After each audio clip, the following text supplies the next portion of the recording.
wabarakatuh. Alhamdulillah wa kafa wassalatu wassalamu ala rasulillah mustafa wa ala alihi wa sahbihi amin wa ba'd. Rabbi shrah li sadri wa yassir li amri wahlul 'uqdatam min lisani yafqahu qawli, amma ba'd. Ibu yang dimuliakan Allah Subhanahu wa taala, kita syukur kepada Allah Subhanahu wa taala yang telah memberikan kita nikmatan, beribu nikmatan, nikmatul iman, nikmatul Islam, nikmat kesehatan, dan nikmat yang lainnya. Dengan nikmat-nikmat itu kita bisa bertemu di majelis ilmu yang memberkati. Mudah-mudahan Allah Subhanahu wa taala memberikan kita taufik, hidayah, pemahaman, dan bisa mengamalkan ilmu-ilmu yang kita pelajari. Amin ya rabbal alamin. Salawat dan salam kita tujukan kepada baginda Rasulullah SAW yang telah mengajarkan kita kebaikan-kebaikan, mengajarkan kita jalan untuk menuju surga Allah. Mudah-mudahan kita berdekat dengan beliau di surga. Amin ya rabbal alamin. Ibu yang dimuliakan Allah Subhanahu wa taala, insyaallah pada kesempatan ini kita akan membahas satu ilmu yang sangat-sangat penting, ya, sangat-sangat penting, dan sebenarnya ini bisa menjadi, kalau dikaji semuanya menjadi satu semester, tapi ini dipadatkan menjadi satu pertemuan. Luar biasa, mudah-mudahan bisa kita bahas hal-hal yang sangat-sangat asasi, yang sangat mendasar, yang penting dari ilmu faraid. Namanya ilmu faraid, ilmu yang membahas tentang warisan, ilmu yang memperkenalkan pada kita tentang waris, tentang apa yang berhak bagi ahli waris dari peninggalan orang yang telah meninggal dunia. Ini disebut ilmu faraid atau ilmu warisan. Ibu yang dimuliakan Allah Subhanahu wa taala, kalau secara bahasa ilmu warisan atau warisan itu berarti berpindahnya sesuatu dari seseorang kepada orang lain. Nah, itu warisan secara bahasa, gitu. Nah, tadi secara terminologi, secara istilah itu para ulama banyak mendefinisikan, ya. Tapi kita ambil yang mudah saja.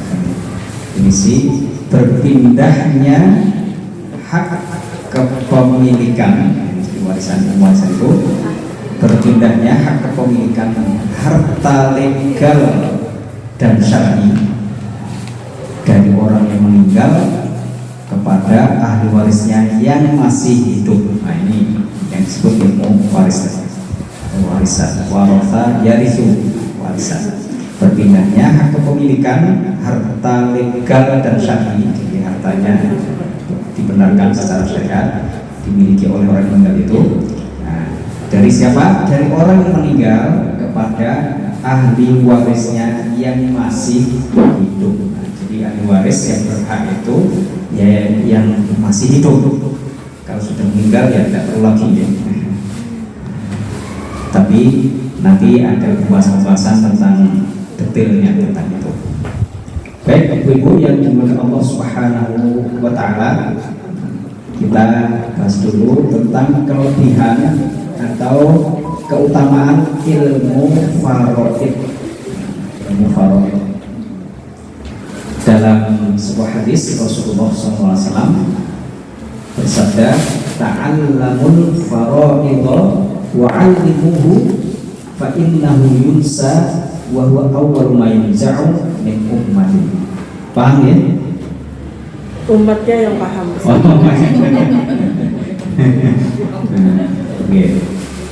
Pelajarilah ilmu faraid dan ajarkanlah, karena dia setengah dari ilmu dan dilupakan orang.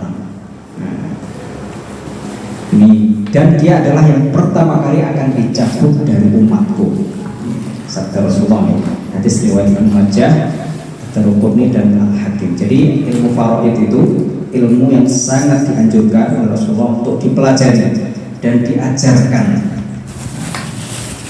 Karena dia nanti dan sekarang mungkin banyak dilupakan oleh orang.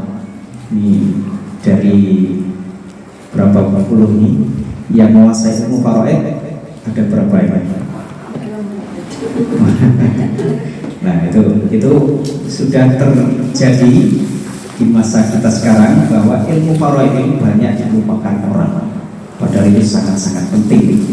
Dan kata Rasulullah, wa awwalu ma yunza'u min ummati, dia adalah pertama kali dari ilmu yang dicabut dari umatku. Ilmu yang lain mungkin masih banyak, ilmu tafsir, hadis, tapi faraid yang menguasai tidak banyak.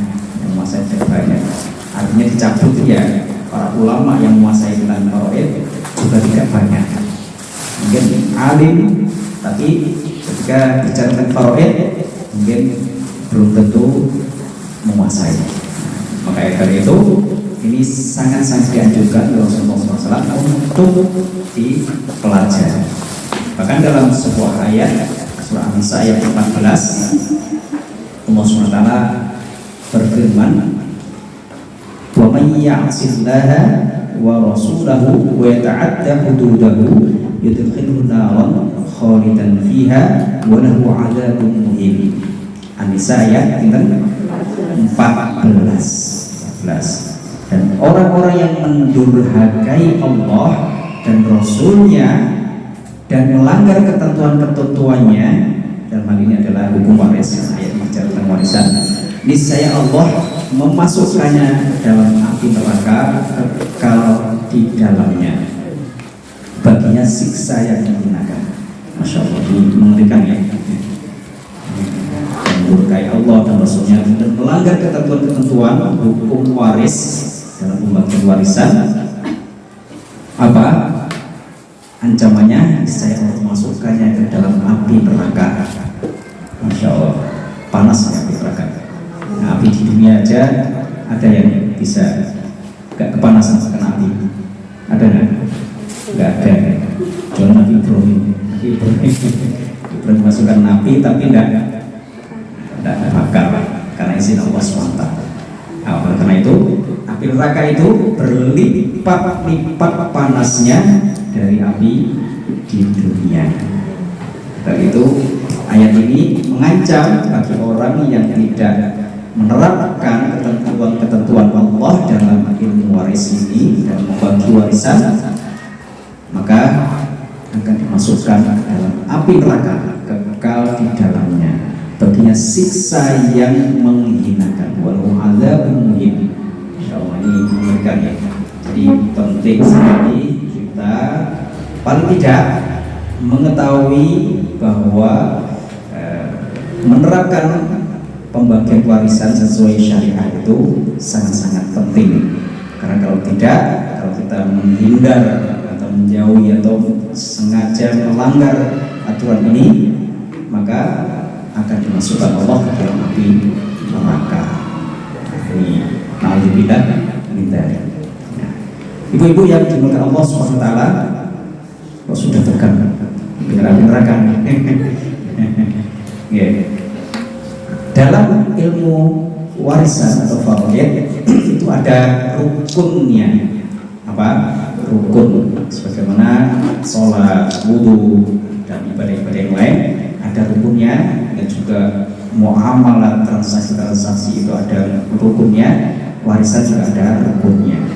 Yang pertama apa rukunnya kira-kira?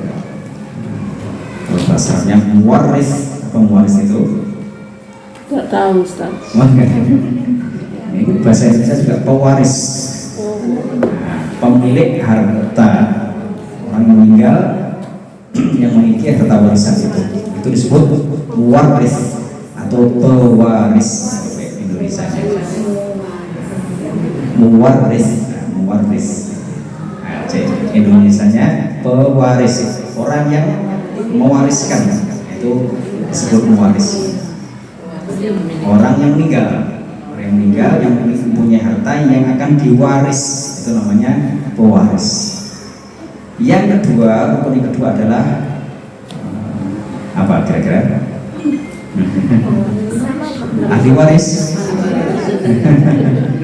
Ahli waris itu penerima harta warisan, itu yang kedua. Jadi ada yang mewariskan, ada yang mewarisi. Yang ketiga, apa kira-kira?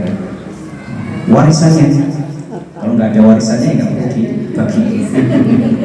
Nah, jadi ada yang mewariskan, ada yang mewarisi, ada harta warisannya, harta yang dibagi. Kalau bahasa waris, waris dan maurus itu bahasa Arabnya, tapi intinya pewaris, ahli warisnya dan harta warisan itu harus ada rukun ini. Kalau nggak ada, salah satu saja, maka ya nggak dilakukan apa pembagian warisan. Nggak ada orang yang meninggal, terus yang diwaris apa? Nggak ada. Ada yang meninggal tapi ahli warisnya nggak ada. Gimana? Tidak dibagi ke ahli waris. Ada pewaris, ada ahli waris, nggak ada hartanya, nggak bisa juga dibagi ini. Ya. Kemudian syarat pembagian warisan. Syarat agar bisa harta warisan itu dibagi. Yang pertama, mewaris tadi, siapa mewaris tadi? Pewarisnya yang mewariskan itu sudah wafat. Kalau orangnya belum wafat, maka tidak bisa dibagi harta warisan. Jadi harus meninggal dulu baru dibagi. Kalau ahli warisnya nodong, gimana? Harus dibagi sekarang. Ya tidak boleh, karena itu masih hak orang yang mau memiliki harta itu. Selagi masih hidup maka ya tidak boleh dipaksa sebagai harta warisan. Nah ini jadi yang pertama, warisnya sudah wafat itu baru dibagi sebagai harta warisan. Kemudian yang kedua, syaratnya ahli waris masih hidup. Jadi kalau ahli warisnya meninggal duluan sebelumnya diwaris ini, maka tidak berhak mendapatkan harta warisan. Jadi syaratnya harus masih hidup. Meskipun nanti ada detailnya ya.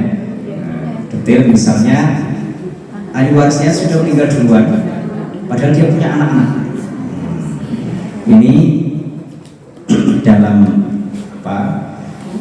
Kompilasi hukum Islam di Indonesia, kompilasi hukum Islam KHI ya, kompilasi hukum Islam Indonesia itu dicarikan solusi. Para ulama memberikan solusi, yaitu ada pewaris pengganti. Pewaris pengganti. Jadi kalau ada warisnya ini meninggal duluan, misalnya anaknya meninggal duluan sebelum orang tuanya, maka ketika orang tuanya meninggal dan anak yang sudah meninggal duluan ini dia punya anak, maka anak-anaknya ini menggantikan. Sebenarnya secara ilmu waris tidak dapat bagian. Nah, tapi dijadikan solusi, kasihan anak-anak ini, maka dijadikan pewaris pengganti.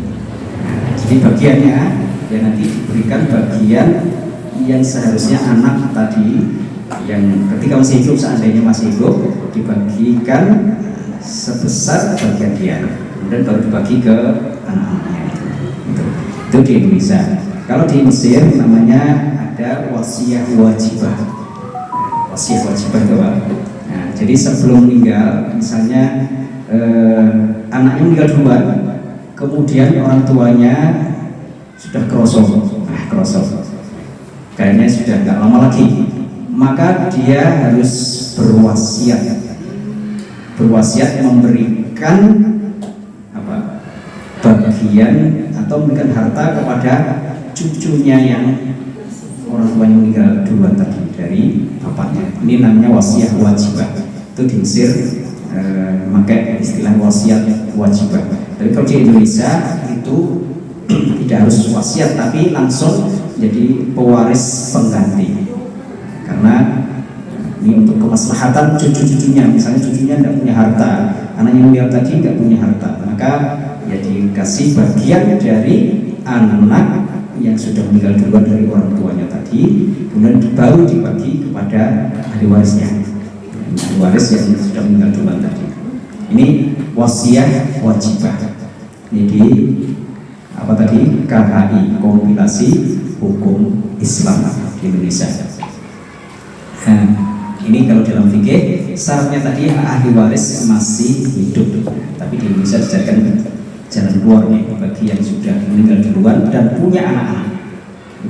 Kasihan kalau misalnya dia tidak dapat bagian pada pamannya, bibinya dapat bagian, sedangkan dia sebenarnya sangat membutuhkan. Nah, maka dijadikan pewaris pengganti namanya. Kemudian syarat berikutnya adalah tidak adanya mawani, tidak adanya penghalang. Nah, penghalang itu nanti ada beberapa bentuk penghalangnya.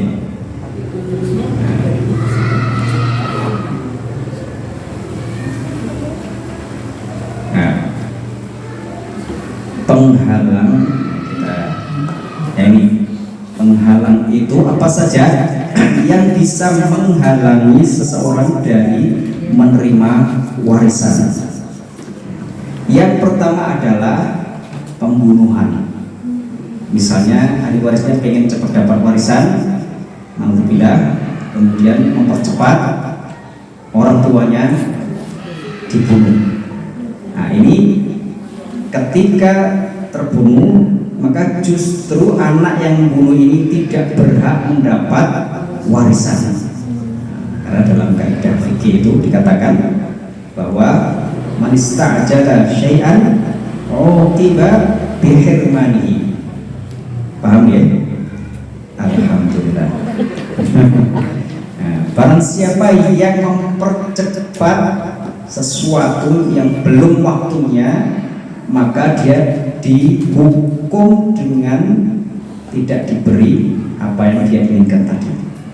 Nah, tadi kan dia ingin cepat dapat warisan, tapi justru karena dia membunuh, maka dia tidak berhak mendapatkan warisan meskipun dia anaknya.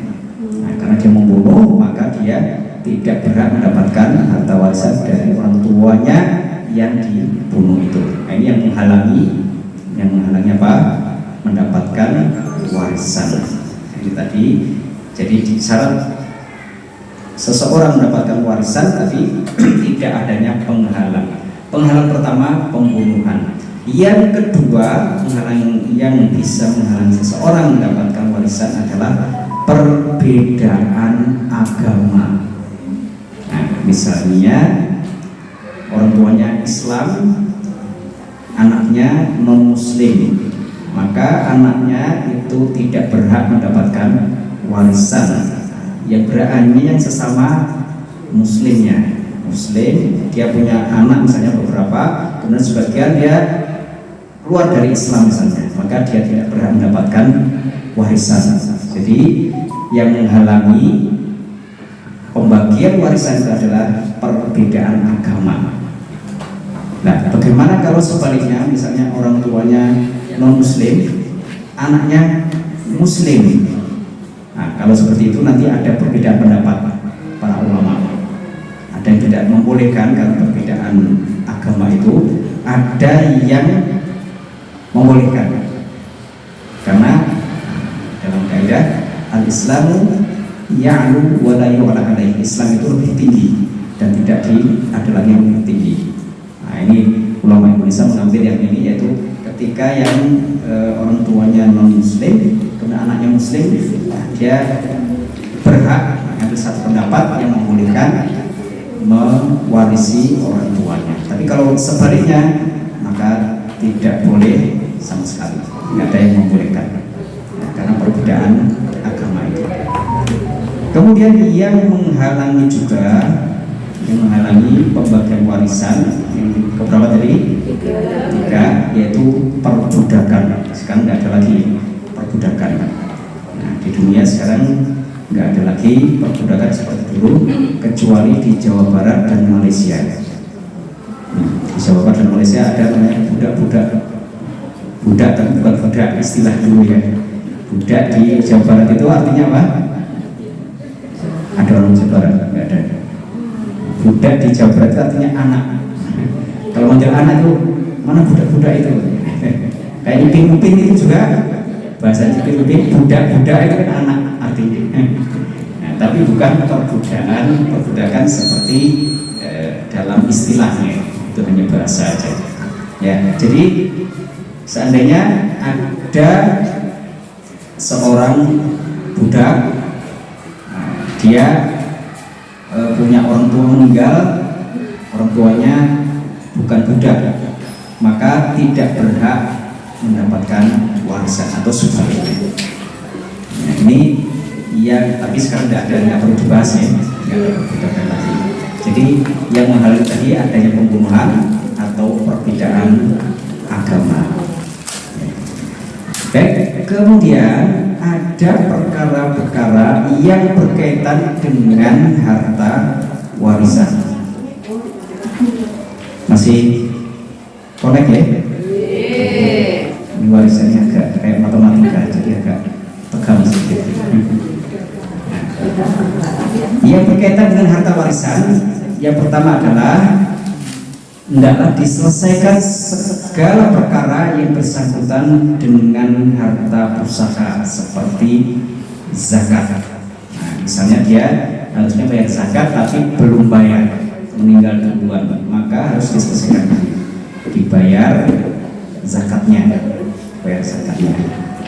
Kemudian juga yang berkaitan dengan harta warisan, yaitu keperluan untuk mengurus mayat, seperti untuk menyiapkan kain kafan, upah mandi mayat, kalau diupah ya. Tapi di sini pakai upah nggak mandikan mayat? Biasanya Pak Mudin kalau di kampung ya, atau ibu-ibu atau sesuai dengan ini ya. Kemudian keperluan untuk menguburkan, karena biasanya perlu orang yang menggali kuburan dan seterusnya. Tapi di Indonesia mudah ya, kalau di luar negeri itu bayar mahal untuk penguburan mayat. Ada lembaga khusus yang menangani penguburan mayat, itu nyewanya mahal. Di Indonesia nggak ada, orang masyarakat kampung sendiri hanya dikasih kasih berkat, kasih berkat udah selesai, atau kasih amplop dikit. Nah ini, tapi seandainya itu memerlukan biaya, maka harus disisihkan dulu dari harta warisan untuk beli kafan, untuk upah mandi mayatnya, untuk penguburannya kalau memerlukan biaya, maka diambilkan dari harta warisan. Kemudian juga yang berkaitan dengan harta warisan, yaitu hutang. Hutang yang ketiga ya. Pertama tadi berkaitan dengan hak-hak Allah seperti zakat dan semacamnya. Kemudian yang berkaitan dengan pengurusan mayat. Yang ketiga tentang hutang yang ditanggung oleh si mayit, baik yang berhubungan dengan manusia maupun yang berhubungan dengan Allah, seperti yang hutang kepada manusia, ya kita hutang pada tetangga, pada teman, maka harus diselesaikan dulu. Hutang diambilkan dari harta mayit, harta warisan tadi, dibayarkan, baru kalau habis gimana? Ya sudah, habis, nggak ada yang perlu dibagi. Tapi kalau masih ada sisa, ya itu yang dibagi. Nah ini hutang itu ada kaitannya, ada kalanya hutang dengan manusia, ada kalanya hutang dengan Allah. Bagaimana hutang dengan Allah? Misalnya dia sudah berkewajiban haji, tersiap. Nah, di sana banyak waiting list, sudah tinggal berangkat, tapi ternyata berangkat duluan ke kuburan. Berangkat duluan ke kuburan, maka ini menjadi hutang pada Allah, maka harus dihajikan.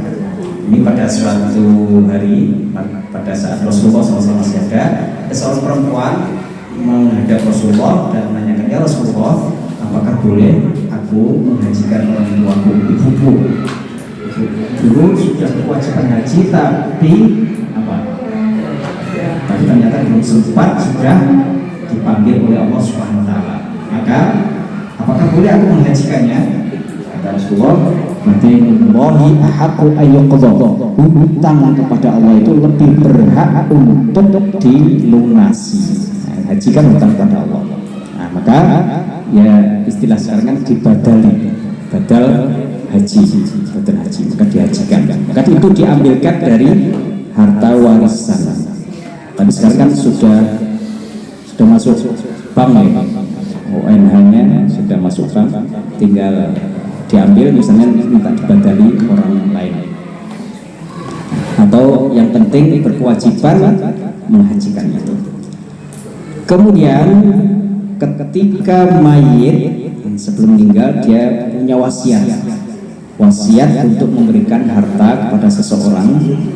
Nah, ini maka harus ditunaikan, tapi dengan syarat wasiatnya bukan kepada ahli waris. Tidak boleh berwasiat memberi harta kepada ahli waris. Misalnya dia sangat sayang pada anak bontotnya, anak ragilnya, dia di samping diberi bagian harta warisan, kemudian orang ini yang mau meninggal ini mewasiatkan, nanti saya akan berikan Fortuner saya, misalnya ada Fortunernya ya, kepada anak ragil. Ini tidak boleh. Tidak boleh berwasiat memberikan harta kepada ahli waris. Kalau wasiat pada orang lain justru boleh, tapi dengan batasan tidak melebihi berapa? 1/3 harta warisan. Nah, jadi kalau berwasiat untuk ahli warisnya justru tidak boleh. Dulu di awal-awal Islam itu boleh.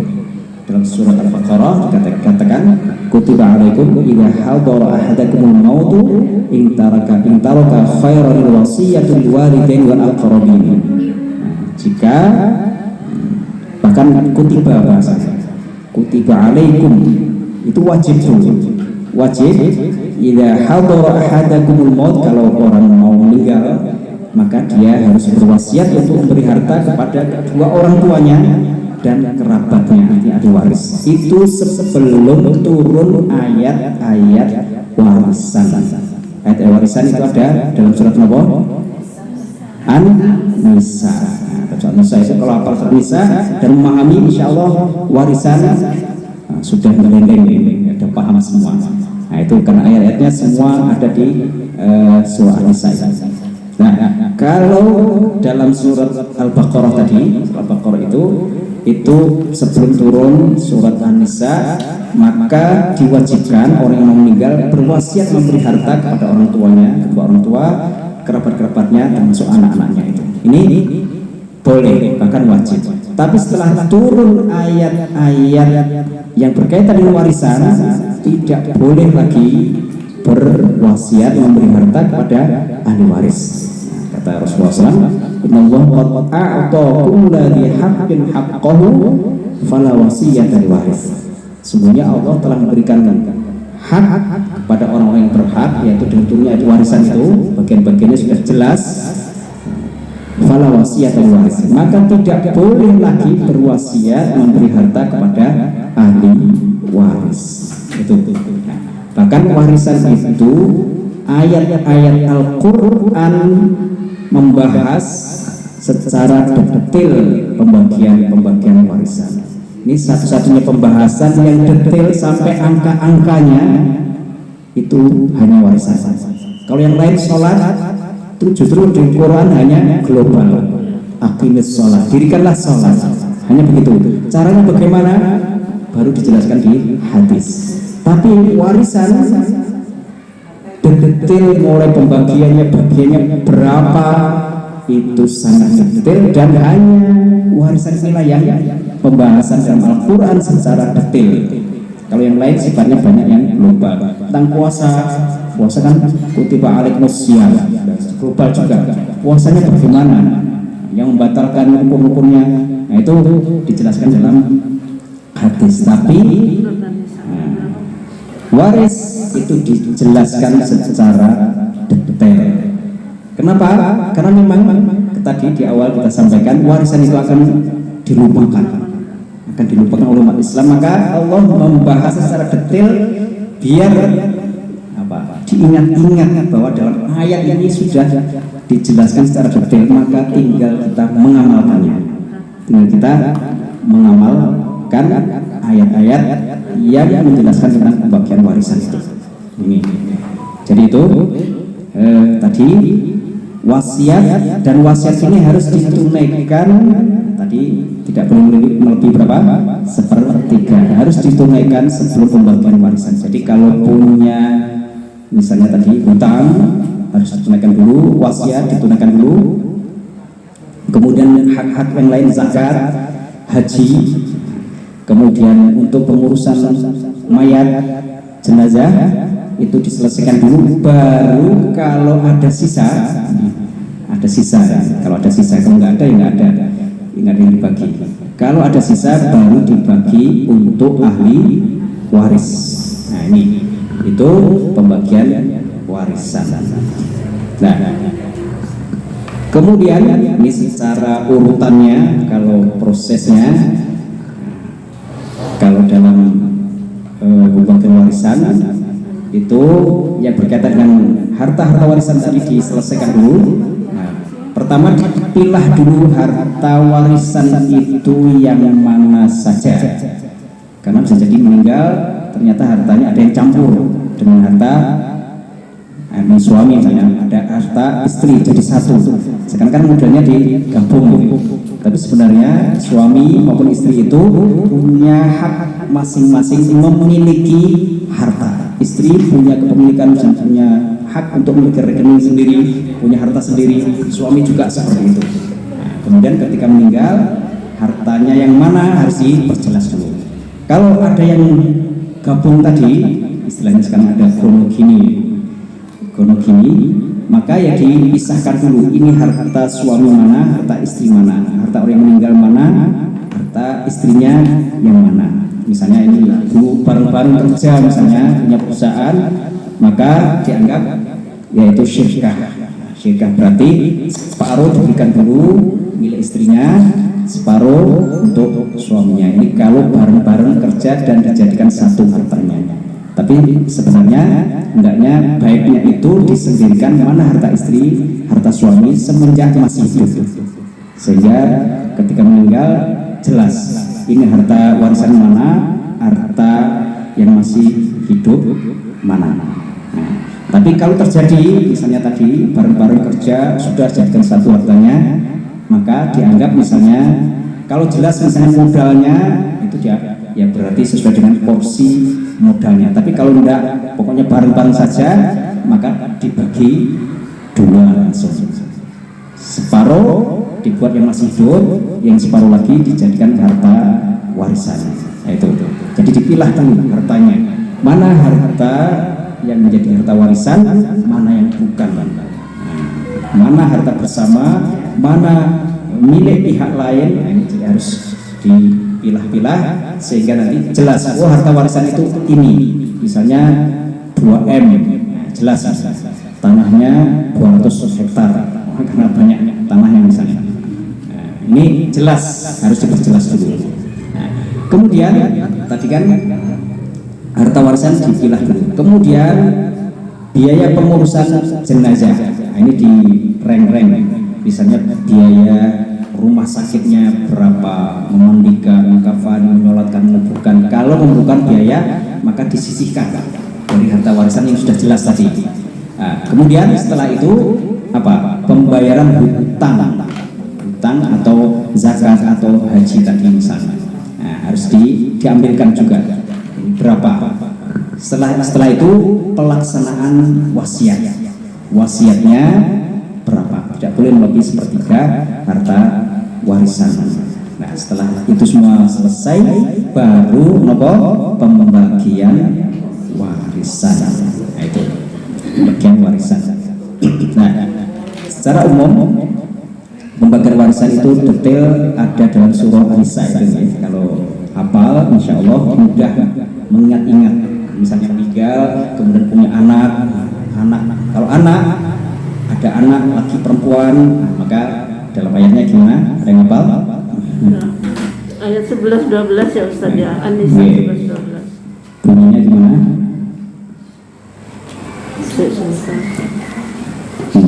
Nggak apa-apa. Allah mensyariatkan mewajibkan padamu tentang pembagian warisan untuk anak-anakmu, yaitu bagian seorang laki-laki sama dengan 2 orang anak perempuan. Yusikumullahu fi auladikum lidzakari mithlu hadzil unthayayn. Nah, itu Allah mewajibkan pembagian warisan ketika ada anak-anak laki dan perempuan, maka anak laki-laki mendapat 2 bagian anak perempuan. Kok ada pembagian seperti itu? Nah, mungkin bertanya-tanya, kenapa kok Allah membagi warisan itu bagi anak laki-laki 2 bagian, sedangkan perempuan cuma 1 bagian? Nah, keadilannya di mana? Nah, kita dalam memahami aturan-aturan Allah itu, kita harus memahami aturan Allah secara komprehensif, secara utuh dalam Islam. Jadi kenapa laki-laki, anak laki-laki kok dibagi 2, dikasih 2, anak perempuan dikasih cuma 1? Nah, karena dalam Islam itu yang kewajiban dalam keluarga memberi nafkah siapa? Laki-laki. Meskipun istrinya kaya raya, dia tidak punya kewajiban. Yang berkewajiban memberi nafkah laki-laki. Kalaupun istri membantu, itu jadi pahala dia. Jadi pahala dan bukan kewajiban, tapi menjadi ihsan. Kebaikan seorang istri membantu suaminya memberi nafkah keluarganya. Jadi sifatnya bukan kewajiban, tapi justru menjadi amal dia, amal kebaikan seorang istri. Nah ini, jadi dalam Islam yang berkewajiban memberi nafkah adalah suami. Meskipun istrinya kaya, tapi wajibnya tetap kepada suami. Dalam pernikahan yang berkewajiban memberi mahar, mas kawin siapa? Dalam Islam ya, bukan di aturan lain. Kalau ada, mungkin ada yang justru perempuan itu yang membeli. Di daerah mana itu? Di Sumatera Barat itu ada perempuan itu justru yang membeli istilahnya beli laki-laki dalam pernikahan itu. Di mana lagi ada itu, tapi dalam Islam yang berkewajiban memberikan mahar laki-laki. Jadi tumpuan kewajiban nafkah, mahar, bahkan ketika misalnya orang tuanya meninggal, punya saudara perempuan, punya ibu, anak laki-laki ini menjadi tumpuan berkewajiban menafkahi saudara-saudaranya yang belum punya suami, yang belum keluarga, ibunya. Ini menjadi kewajiban anak laki-laki, berat anak laki-laki. Oleh karena itu, karena dalam Islam aturannya seperti itu, maka dalam pembagian warisan ya anak laki-laki diberi 2 bagian anak perempuan. Karena anak perempuan kan kalau dia masih sama orang tuanya, nafkahi sama orang tuanya. Kalau sudah menikah sama suaminya. Nah ini, maka karena dia tidak punya kewajiban itu, maka Allah memberikan anak laki-laki 2 kali bagian anak perempuan. Itu untuk anak saja, karena nanti di dalam laki perempuan di tingkatan-tingkatan lain ada yang sama bagiannya. Misalnya nanti ada saudara laki perempuan, yang sebapak, seibu, yang seibu ya, yang seibu itu sama bagiannya, laki maupun perempuan sama. Kalau banyak di surah An-Nisa itu, kalau banyak fahum syuraka fis sulus.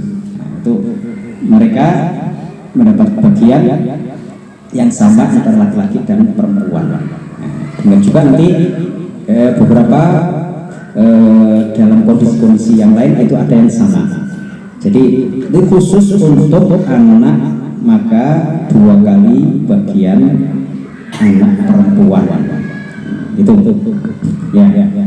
Jadi itu lidzakari mislu hadzil unsayya. Kemudian kalau orang meninggal kemudian tidak punya anak, bagaimana? Itu kan ada juga di ayat surah An-Nisa. Nanti namanya al-kalala, yastafatuna fil kalala. Itu mereka bertanya kepada engkau tentang al-kalala. Kalala itu apa? Yang tidak punya walid wala walad, tidak punya orang tua, tidak punya anak. Maka nanti ahli warisnya berpindah kepada saudara kepada saudara. Nah, tapi saudara itu tidak menghabiskan semuanya. Nah, saudara itu kan bagiannya di akhir surah An-Nisa itu. Coba dibuka akhir surah An-Nisa, itu saudara sebapak, bagian saudara sebapak dan saudara kandung. Nah, kalau saudara seibu nanti di tengah-tengah surah An-Nisa itu bagiannya. Berbeda saudara seibu dengan saudara kandung. Nah, saudara seibu itu ya gimana? Ya seibu, ibunya sama, bapaknya berbeda. Kalau saudara kandung sebapak dan seibu. Ada saudara yang sebapak, bapaknya sama, ibunya berbeda. Kalau sebapak itu nanti bagiannya sama dengan saudara kandung. Itu di akhir surah An-Nisa itu bicara tentang bagian saudara. Nah, itu kalau tidak punya anak. Jadi kalau tidak punya anak nanti masih ada kemungkinan dia masih punya orang tua, punya bapak ibu. Nah, berarti ya bapak ibu itu selalu mewaris dalam kondisi apapun.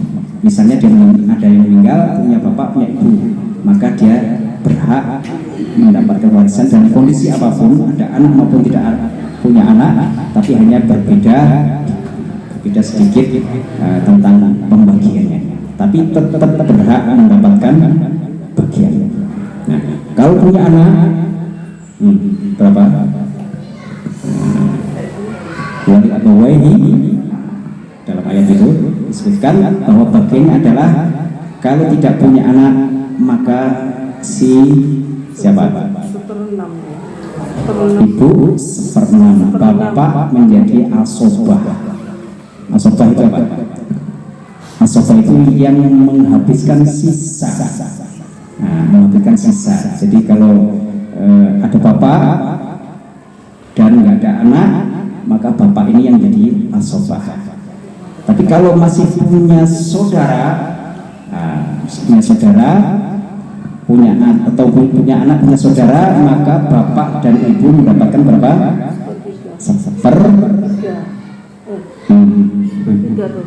Bersama-sama dengan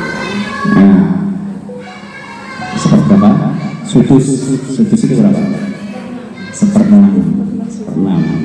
Nanti dari satu ayat itu menjelaskan bagian bapak dan ibu.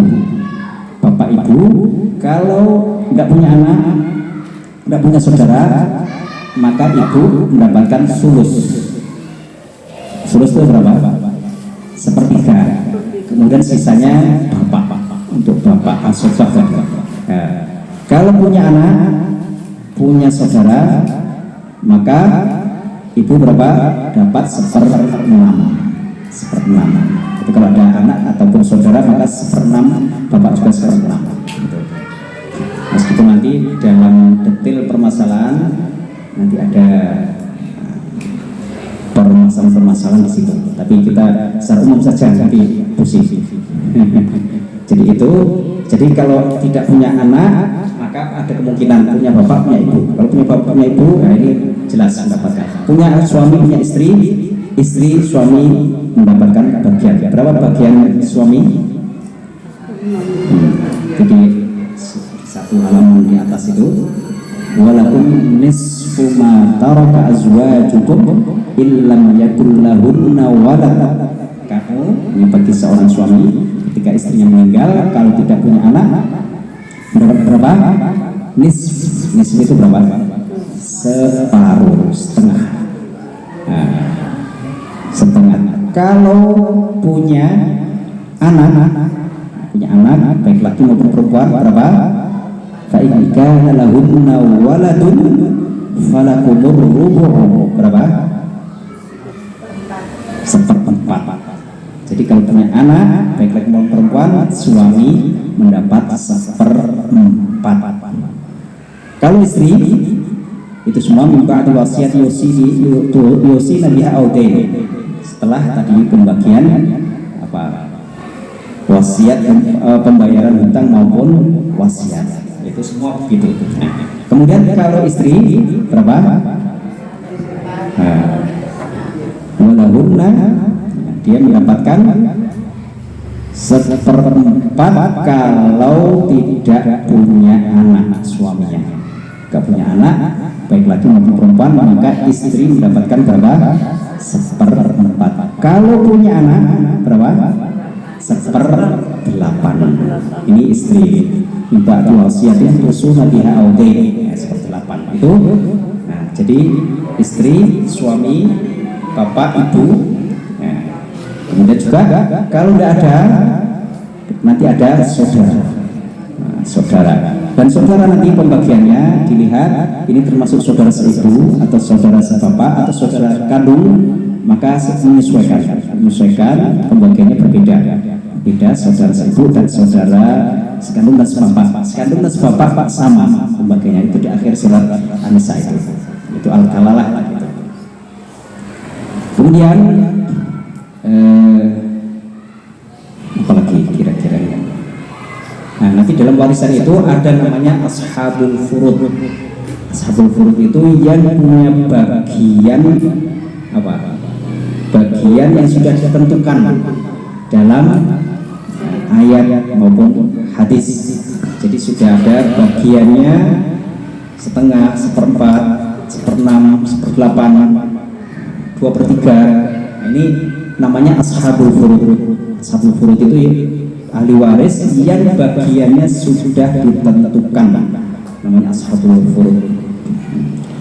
Kemudian ada namanya asobah. Apa tadi asobah? Kita singgung sedikit. Asobah itu yang berhak menghabiskan sisa warisan atau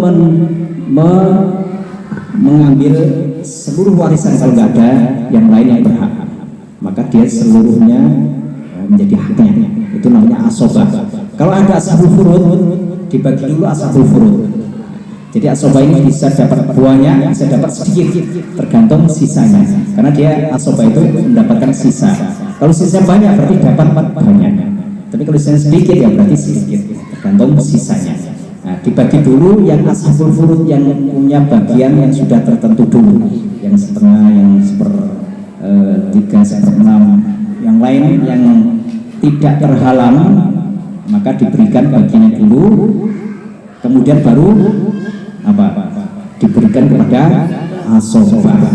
Asobah itu ahli waris yang menerima sisa harta warisan setelah pembagian kepada ahli waris lain atau mengambil keseluruhan jika tidak ada ahli waris. Dia berhak mengambil keseluruhan. Ini namanya asobah. Asobah itu harus dari pihak dari jalur laki-laki. Nah, semuanya laki-laki.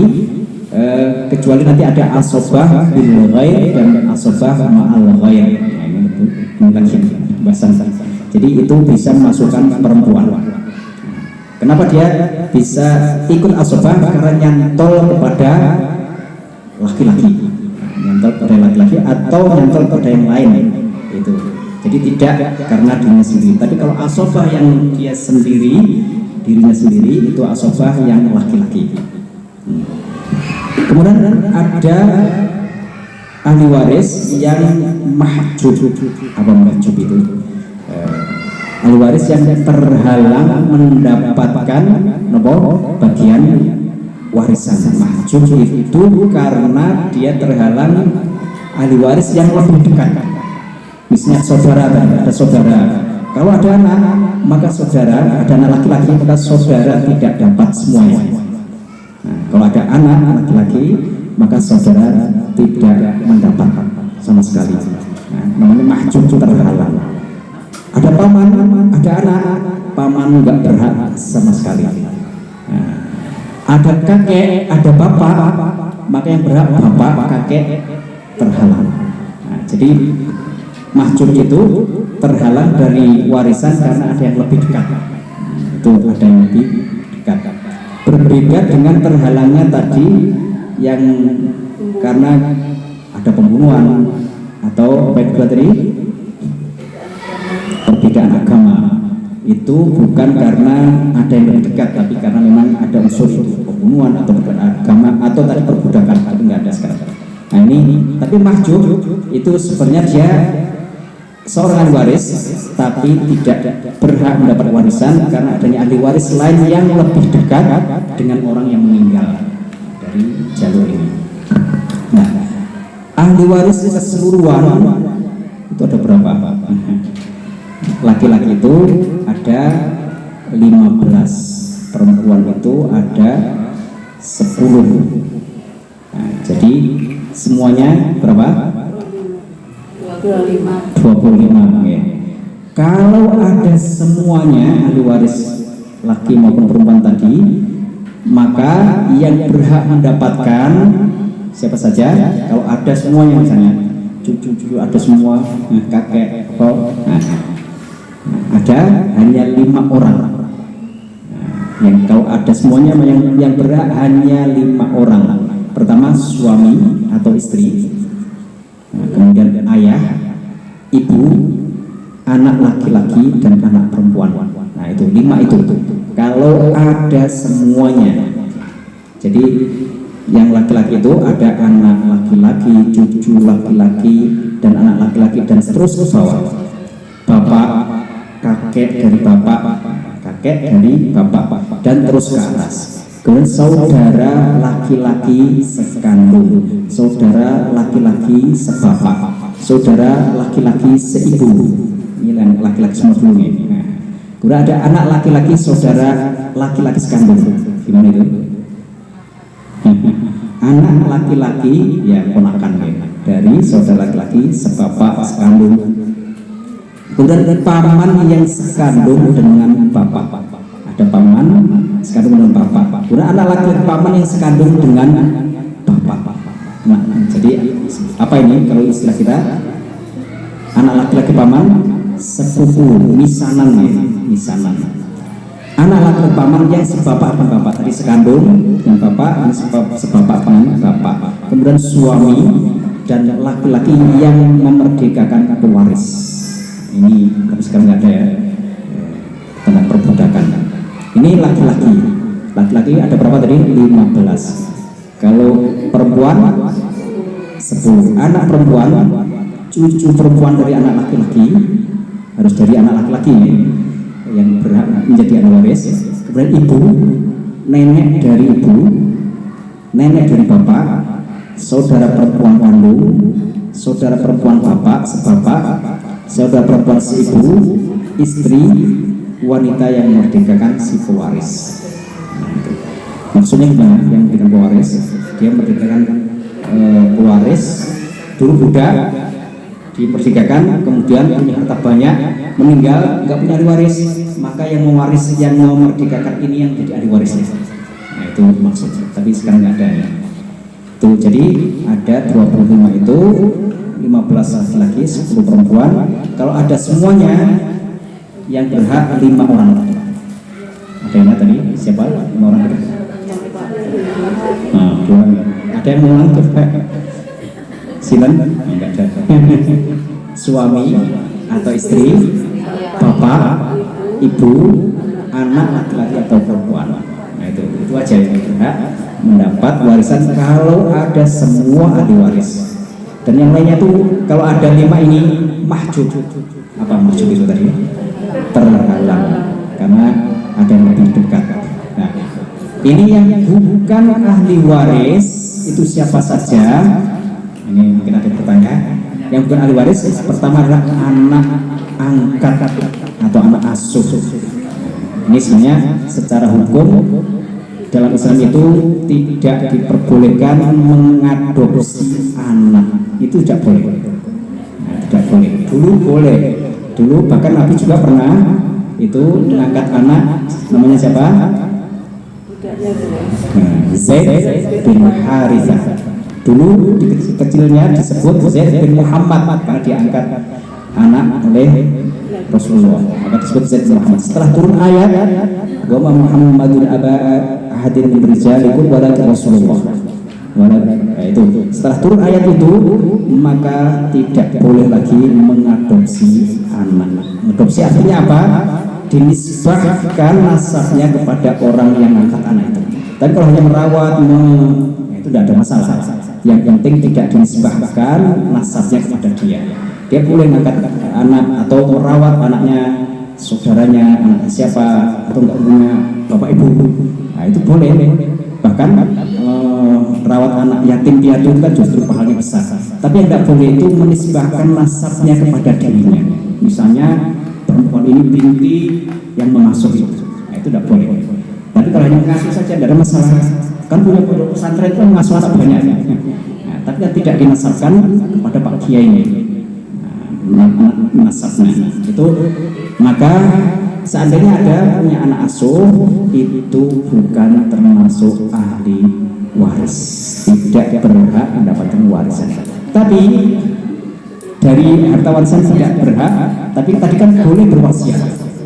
Nah, berwasiat misalnya sebelum meninggal berwasiat memberikan harta kepada anak asuhnya ini, tapi nggak boleh melebihi berapa? 1/3. Jadi ada solusinya. Misalnya dia punya anak asuh, dia dengan wasiat. Atau ketika masih hidup dia hibah, menggunakan hibah. Hibah itu ketika masih hidup memberikan. Hibah itu memberikan sesuatu pada orang lain. Nah, kalau semasa masih hidup. Kalau wasiat kan diberikannya ketika sudah meninggal, tapi berpesan saat meninggal nanti akan saya berikan pada anak asuh ini sekian. Nah, itu namanya wasiat. Tapi kalau masih hidup, misalnya anak sudah besar, sudah mau keluarga, dikasih hibah, itu boleh hibah. Dan hibah itu, kalau hibah nggak ada batasannya. Kalau wasiat ada batasannya. Nah, kalau hibah tapi harus adil. Adil itu artinya apa? Ya ini anaknya justru nggak dikasih apa-apa, ini dikasih banyak. Ini kan anaknya jadi apa? Mengeri ini bahasanya. Nggak boleh. Bahkan sesama anak saja, sesama anak masih hidup, hibah itu ya harus adil. Misalnya anak sulung ini dikasih rumah waktu hidup ya, terus yang lain nggak dikasih apa-apa, ini tidak boleh. Nah, karena pada masa Nabi ada seorang sahabat melapor pada Nabi, ya Rasulullah, saya berikan hibah pada anakku. Dia tanya oleh Rasulullah, apakah kau berikan yang sama kepada anak-anak yang lain? Tidak. Kalau begitu jangan. Nah, itu nggak boleh. Harus adil dalam hibah. Misalnya satunya kasih kangkung tumor, satunya ya harus dikasih juga. Nah, ini itu harus adil kalau hibah.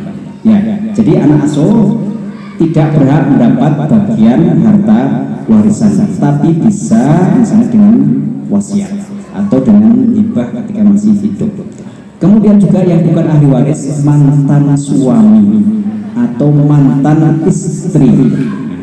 Ini kalau yang masih hidup bukan pisah, kemudian setelah itu meninggal, setelah masa iddah kemudian meninggal, maka tidak berhak mendapatkan warisan karena sudah mantan. Yang berhak itu ketika meninggal dia masih berstatus suami atau istri. Kemudian juga yang bukan ahli waris itu keponakan perempuan. Keponakan itu gimana tadi? Anaknya saudara perempuan. Nah, keponakan perempuan. Kemudian juga keponakan dari saudara perempuan. Itu juga baik laki maupun perempuan tidak menjadi ahli waris. Nah itu. Kalau tadi keponakan perempuan dari anak saudara laki-laki ada anak perempuan maka tidak menjadi ahli waris. Tapi ini laki maupun perempuan dari saudara perempuan maka tidak menjadi ahli waris. Kemudian tidak menjadi ahli waris juga mertua atau menantu. Ini enggak jadi ahli waris. Ada juga terjadi ya, menantunya meninggal, kemudian anaknya juga meninggal pas COVID kemarin, tinggal anak-anaknya habis juga, tinggal satu kecil-kecil masian.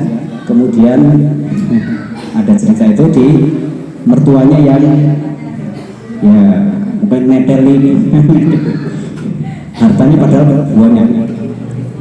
Ada Alphard ya, makanya dibawa ini.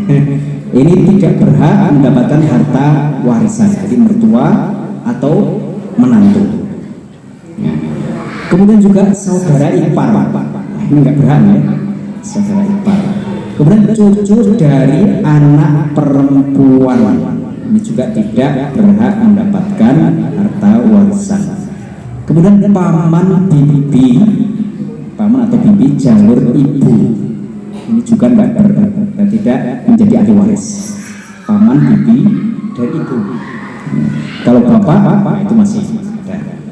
Kemudian saudara ayah lain ibu. Gimana itu? Saudara lain ayah lain ibu.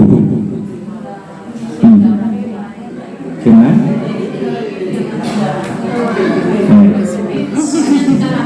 Nah, bapaknya nikah lagi, semuanya bawa anak. Nah, saudara tapi lain ayah lain ibu. Nah, itu namanya lain ayah lain ibu itu gawan semua, gawan. Suami bawa anak, istri bawa anak. Itu kan lain ayah lain ibu, tapi karena ibu dan bapaknya menikah seakan menjadi saudara, tapi lain ayah lain ibu. Ini juga tidak berhak mendapatkan warisan. Baik. Mungkin secara umum itu, monggo kalau ada permasalahan silakan kita nggak bahas detail ya, detailnya butuh 1 semester. Ustaz mau tanya Ustaz, tadi yang wasiat itu kan tidak boleh pada ahli waris. Itu seandainya sudah terjadi itu gimana? Terjadi semuanya saya saudara ya. Ibu tuh mengatakan ini loh punyamu, tapi satunya itu tidak apa-apa gitu. Itu gimana Ustaz? Kan tidak sesuai dengan syariat Islam itu gimana? Kalau terjadi ya berarti kan harus dikembalikan. Dikembalikan kan bukan haknya. Kalau dikembalikan berarti diserahkan bagaimana ahli waris yang lain. Kalau mereka mengatakan sudah apa-apa diambil saja. Berarti kan mereka yang berhak itu memberikan ya tidak apa-apa. Tapi kalau ternyata ahli waris lain tidak rela ya hak mereka. Itu karena termasuk harta warisan. Nah, harta warisan kalau ternyata ahli warisnya yang berhak mengatakan sudahlah nggak apa-apa ini karena punya ini juga orangnya sangat membutuhkan, nggak apa-apa bagian saya yang lain sudah begitu sudah bagian saya diambil nggak apa-apa. Nah, kalau seperti itu nggak apa-apa, tapi secara hukum dulu harus dikembalikan karena bukan haknya. Ya dikembalikan artinya ini dianggap sebagai harta warisan yang harus dibagi. Nah, setelah misalnya menjadi harta warisan dan harus dibagi, ahli waris yang lain mengatakan sudah hak saya berikan kepada dia. Yang lain juga begitu, maka ya tidak apa-apa, berarti kembali menjadi hak yang diberi wasiat tadi. Karena sebenarnya wasiat pada ahli waris itu tidak boleh, karena itu menjadi hak ahli waris. Itu berapa lama Ustaz? Mamanya si A meninggal tahun 2015. Itu harus dibagi, ada ketentuannya berapa lama Ustaz? Terus seandainya tidak cepat dibagi dari salah satu ahli warisnya itu pengen dibagi, itu gimana kondisi Pak yang punya harta itu sudah meninggal itu gimana Ustaz? Ya, jadi harta warisan itu memang sebaiknya segera dibagi, karena itu hak orang banyak yang harus disampaikan kepada yang berhak. Tapi berapa lama itu tidak ada batasan sebenarnya. Tapi yang penting segera dibagi sehingga tidak akan terjadi masalah. Yang itu kan dikhawatirkan akan terjadi masalah. Harusnya bagian ini kemudian meninggal duluan, meninggal lagi, nanti tinggal cucu-cucu. Ini bagiannya bagaimana, bingung. Akhirnya bentrok. Ini kan masalah. Maka Islam itu ingin ketika orang meninggal, hak apa yang tadi yang berkaitan dengan harta warisan itu selesaikan dulu, wasiat, hutang dan yang lain. Kemudian harta warisan maka dibagi harta warisan ya sesuai dengan misalnya kelonggaran ya kesepakatan misalnya. Oh nanti misalnya tahun depan tidak ada masalah, tidak ada batasan waktunya. Tapi lebih baik segera dibagi biar tidak terjadi masalah. Gitu. Nggak ada batasannya. Kemudian kalau ternyata meninggal lagi, ini belum dibagi, kemudian yang ahli warisnya meninggal, ya nanti dalam pembagian yang meninggal ini dianggap tetap masih hidup karena waktu meninggal dia kan masih hidup. Maka bagian diberikan, baru nanti setelah diberikan dibagi pada ahli warisnya orang yang meninggal ini juga. Jadi seperti itu. Jadi diruntut misalnya ini sudah 5 tahun belum dibagi, atau sudah 10 tahun atau lama. Karena itu dilihat ya ketika meninggal ini yang masih hidup waktu itu siapa, diberikan bagiannya sesuai bagian seakan masih hidup lagi. Nah, kemudian baru diberikan pada ahli waris yang meninggal itu. Prinsipnya seperti itu. Jadi dibagi. Jadi pembagian warisan itu ketika yang meninggal itu meninggal, siapa ahli waris yang berhak yang masih hidup itu yang harus diberikan. Berarti pada yang punya harta itu tidak ada sanksi di dalam kuburan itu maksudnya, tidak seperti hutang Ustaz ya. Kalau hutang kan harus ini, gimana tuh maksudnya? Ya kalau meninggal ya sudah urusan selesai. Ya, tinggal ahli waris. Ahli waris kesepakatannya kapan dibagi. Tentunya disepakati bagaimana agar sesuai dengan pembagian syariah. Kalau yang sudah meninggal ya nggak ada kaitannya dengan amal-amal orang yang sudah yang masih hidup. Nah, misalnya ini cekcok, ini tidak ada urusannya dengan yang meninggal. Yang penting dia amalnya ketika hidup itu bagaimana, itu yang dihisab pada hari kiamat nanti. Tapi kalau orang-orang setelahnya, kan dalam ayat kan wala tazir waziratu wizra ukhra, bahwa orang itu tidak menanggung dosa orang lain kecuali kalau dia yang menanamkan misalnya perbuatan dosa itu kepada orang, mewariskan perbuatan dosa. Misalnya apa? Dia melatih anak-anaknya mencuri. Nah, itu kan dia selagi anaknya melaksanakan ilmunya ini, ya dia dapat dosa itu. Karena dia mengajarkan perbuatan tidak baik. Karena dalam hadis man sanna sunnatan hasanah, kebaikan juga begitu. Kita ngajar kepada orang kebaikan, terus diamalkan dan diwariskan, diajarkan, kita dapat pahala.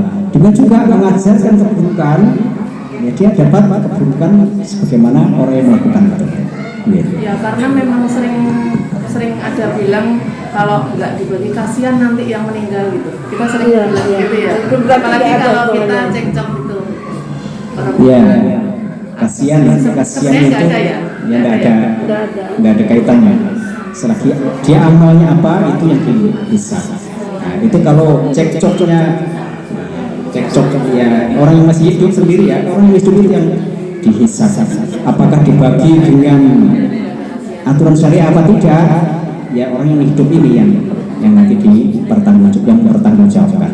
Orang sudah meninggal misalnya, kecuali dia misalnya memesankan nanti dibaginya pokoknya jangan mengikuti aturan syariat. Nah, berarti ya dia dihisab karena mewasiatkan, bukan karena tadi pembagiannya yang lainnya itu. Monggo. Ini dan.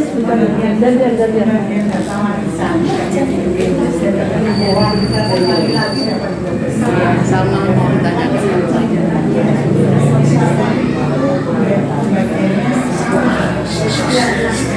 Bicara sendiri silakan ini. Mohon maaf, suaranya kurang. Bisa keraskan gitu sama dengan Ya teruskan ya. Ya. Terus perempuan satu. Nah, misalkan pembagiannya itu dibagi sama. Ya, wanginya itu termasuk pelanggaran apa tidak? Anak-anak itu sudah sepakat tidak ada masalah. Kalau ada misalnya pengen seperti itu, tapi harus dikembalikan dulu bahwa bagian masing-masing itu secara syariat seperti ini. Misalnya 2:1 kalau laki perempuan tadi itu.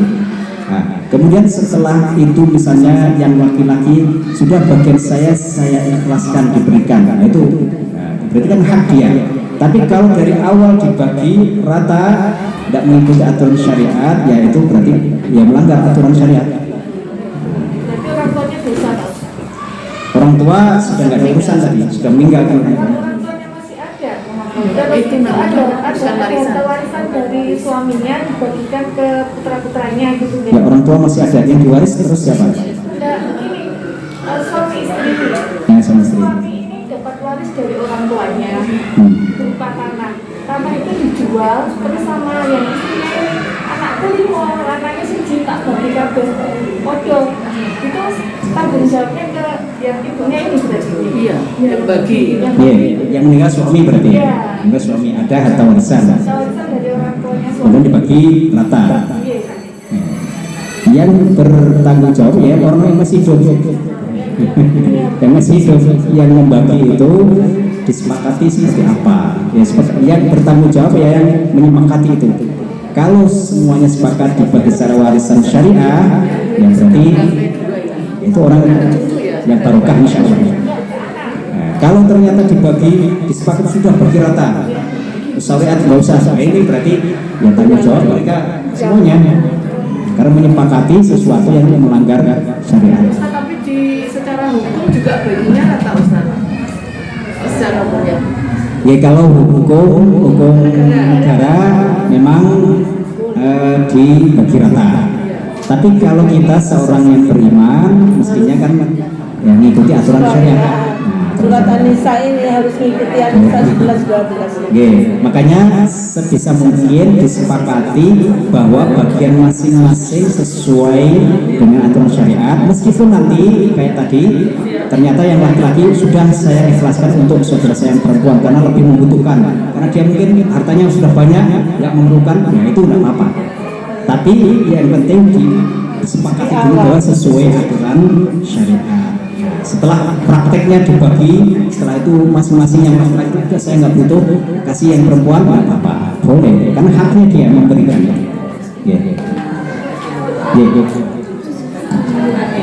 Dibuka ya, kedengaran. Kalau didengarin jangan ngomong sendiri ya. Mertua saya dari Makassar. Ibu mertua saya dari Makassar. Tapi dia sudah menjinak putra-putranya. Sudah sampai sedol. Nek iso nek sing musik aja. Kalau dari 5 anaknya ini tidak mampu, seumpamanya di Pak Ustaz tidak mampu musik ini, terus ibu sudah bilang jangan dijual. Terus tahun-tahun yang berikutnya nanti akan terjual, itu dosa kan enggak? Soalnya dari segi harga itu sangat tinggi. Ya kalau nggak mampu terus gimana lagi? Itu kalau mampu melaksanakan itu nggak apa-apa. Tapi kalau nggak mampu ya Allah tidak membebani orang-orang yang tidak di atas kemampuannya. Ya kita usaha misalnya nggak menjual, tapi kok nggak ada yang mampu membeli saudaranya, ya gimana lagi? Nah, yang penting berusaha, tapi itu bukan kalau tidak mampu ya tidak bisa kita melakukan sesuatu yang di luar kemampuan kita. Sudah ibu-ibu ya, sudah ada yang ditanyakan? Ada satu lagi. Ayo, monggo. Satu lagi. Suami istri, suaminya sudah menikah. Pas waktu suaminya meninggal. Kemudian saat sudah meninggal itu berapa bulan kemudian itu ada yang mengaku punya istrinya lagi gitu, punya keturunan. Dan itu pun terbukti ya di lingkungan maksudnya terbukti ya sah, maksudnya ijab siri seperti itu Ustaz. Itu termasuk dapat waris apa enggak? Kalau secara hukum kan memang tidak dapat karena kan enggak ada. Nah, secara Islam dapat enggak? Walaupun kan ada ajaran Islam kan nikah lagi harus izin istri yang pertama. Nah, itu kan juga enggak izin. Tahu-tahu terjadi setelah meninggal itu baru ketahuan sama Ustaz. Jadi untuk anak-anaknya dari istri yang kedua itu dapat enggak seandainya minta? Ini pertanyaannya, kalau ada yang datang tahu-tahu ternyata istri dan anak-anaknya suami yang meninggal. Ya kan? Ini banyak terjadi ya. Secara hukum fikih, secara syariat, kalau terbukti memang dia anaknya, ya berhak mendapatkan warisan. Tapi secara hukum negara kita kan nggak ada terbukti bukti sah, secara hukum negara kan tidak ada hak memang. Makanya memang kalau nambah seperti itu hendaknya ya yang resmi, karena nanti kalau yang keluarga istri dan anak-anak yang resmi ini misalnya ngotot tidak mau, secara hukum kan kalah, nggak berhak. Tapi memang secara syariat selagi itu memang betul-betul anaknya dan istrinya yang berhak mendapatkan. Walaupun pas waktu pernikahannya itu juga dari pihaknya istri juga nggak ada yang tahu, nggak apa-apa, berarti tetap dapat ya Ustaz? Ya, dia secara hukum ya sah, tapi secara hukum negara memang tidak dianggap karena tidak tercatat, tidak melalui prosedur yang. Nah, maka secara hukum negara memang tidak dianggap sebagai istri dan anaknya dan tidak berhak mendapatkan warisan. Tapi dalam hukum syariat selagi betul misalnya ini ada saksi dan pernikahannya memang sah secara syarat hukum terpenuhi, maka ya berhak mendapatkan warisan. Ya baik-baik saja dengan yang resmi ini gimana dibicarakan baik-baik. Kayaknya ya Ustaz, kalau seorang laki-laki kan tanpa izin ke istri pertama kan kalau kawinnya, kalau tidak salah saya. Izin ke istri itu sebenarnya bukan wajib, tapi menjadi secara akhlaki yaitu seharusnya izin, tapi bukan secara hukum bisa membubarkan sah tidaknya, tapi ya bisa membubarkan keluarga kalau tidak izin. Tapi sah tidaknya tetap sah, tapi tadi akan membuat masalah. Maka dalam Islam sebenarnya ya baiknya izin secara adab, secara akhlak sehingga rumah tangga itu tidak bubar. Tidak mau Ustaz, kalau tidak mau.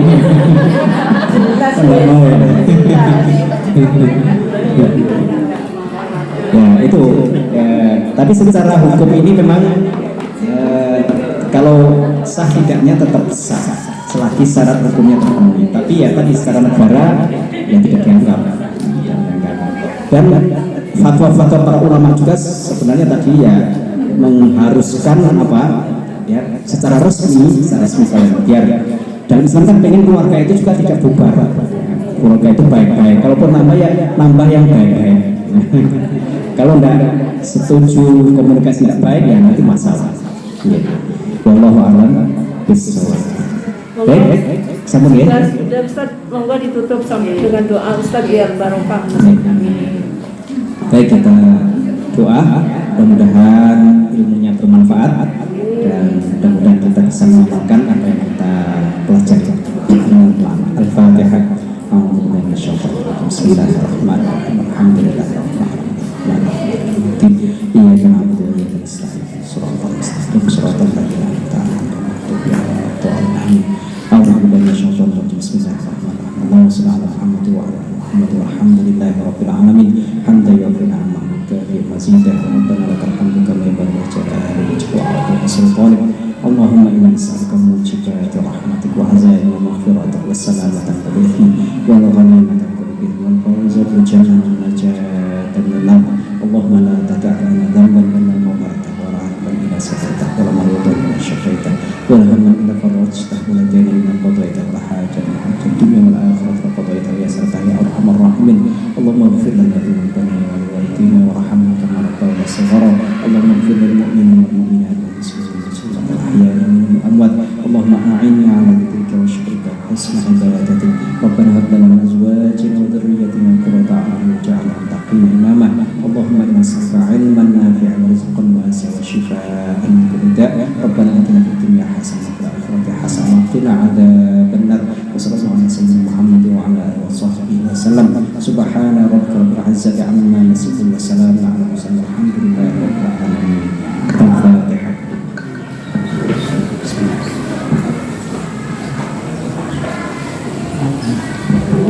Baik ibu yang dimuliakan Allah Subhanahu wa taala, mudah-mudahan yang kita pelajari menjadi ilmu yang bermanfaat. Kita tutup dengan baca hamdalah. Alhamdulillahirabbil subhanallahumma wa bihamdik asyhadu an la ilaha illa anta astaghfiruka wa atubu ilaik. Wassalamualaikum warahmatullahi wabarakatuh.